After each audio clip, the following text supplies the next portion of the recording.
I'm bumping along.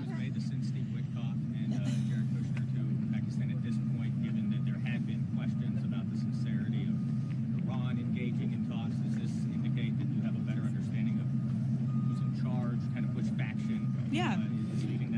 Well, look, as you know, and I spoke about it earlier this week, the president was flexible in granting an extension of the ceasefire throughout this time. The president has decided to dispatch Special Envoy Witkoff and Jared Kushner back to Islamabad. The Iranians want to talk. They want to talk in person. And so the president is, as I've said many, many times to all of you, always willing to give diplomacy a chance. So Steve and Jared will be heading to Pakistan tomorrow to hear the Iranians out.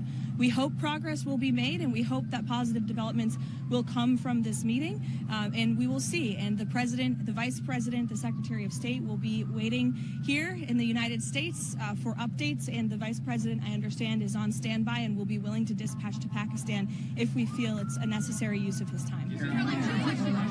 Go ahead, Kristen. The first one on Iran. With this group going, does that mean that you have gotten, the United States has gotten any kind of unified proposal from Iran, or are they going over there without any proposal from the Iranians? We've certainly seen some progress from the Iranian side in the last couple of days. Again, the president has made the decision to send Steve and Jared to hear the Iranians out.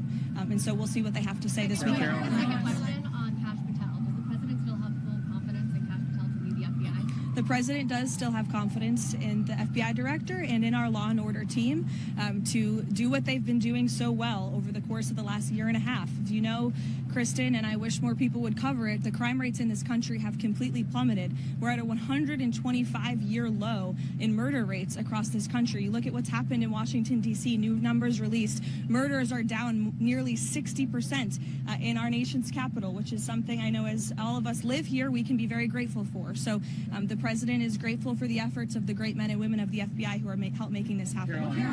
Karen, go ahead. Sure.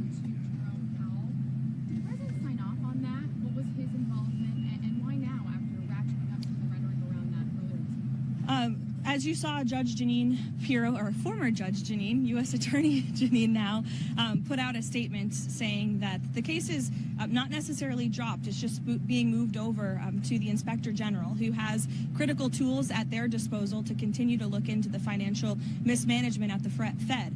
This has obviously been a priority for the president. If you drive by the Fed building, the president has a point. This is a project that's been going on for a very long time. It's costing taxpayers billions of dollars, and I think it's in the best interest of the taxpayer to get to the bottom of it. So the investigation still continues. It's just under a different authority, and that's what you'll continue to see. Not to my knowledge. I don't know if the White House Legislative Affairs Shop was in touch with the senator, but as we've always maintained, Senator Tillis should do the right thing and move to confirm Kevin Warsh as speedily as possible. He is a phenomenal candidate to lead the Fed, and we shouldn't be holding our nation's economy hostage because of a disagreement with the Department of Justice. Go ahead, Benny. Can you share with us what led to this reclassification of the marijuana that the president just did the other day? There's a lot of stuff on social media, like a lot of the GOP isn't supportive of this, but I was just wondering if you could share kind of the process of what was behind it. Sure.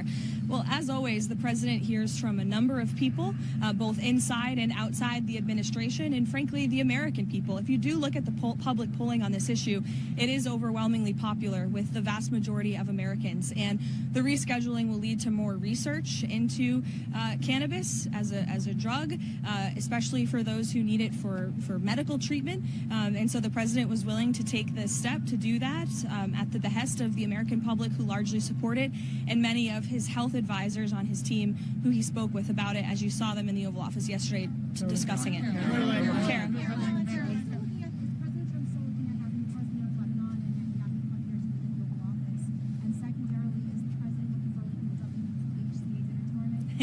Yes, so we did have representatives from both Israel and Lebanon here. There was another extension of that ceasefire, which is another win for the world, for the United States, and again is evidence of President Trump and his team doing a tremendous job at negotiating for peace all across the globe. So we're very grateful to both Israel and Lebanon for choosing to work together and continuing these conversations, and we hope that there will be a day where we welcome the leaders of both countries. And yes, as for tomorrow night, I hope that we will see all of you there. I know the president president is very much looking forward to it. I think it's quite fitting that in our nation's 250th year, the most transparent and accessible president will be attending the White House Correspondents' Dinner for the first time, and his speech will be very entertaining. That is what I will tell you.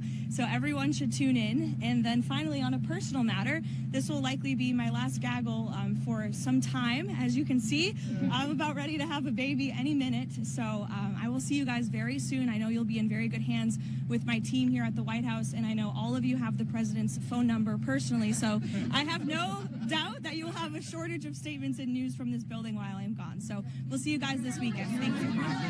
We don't know who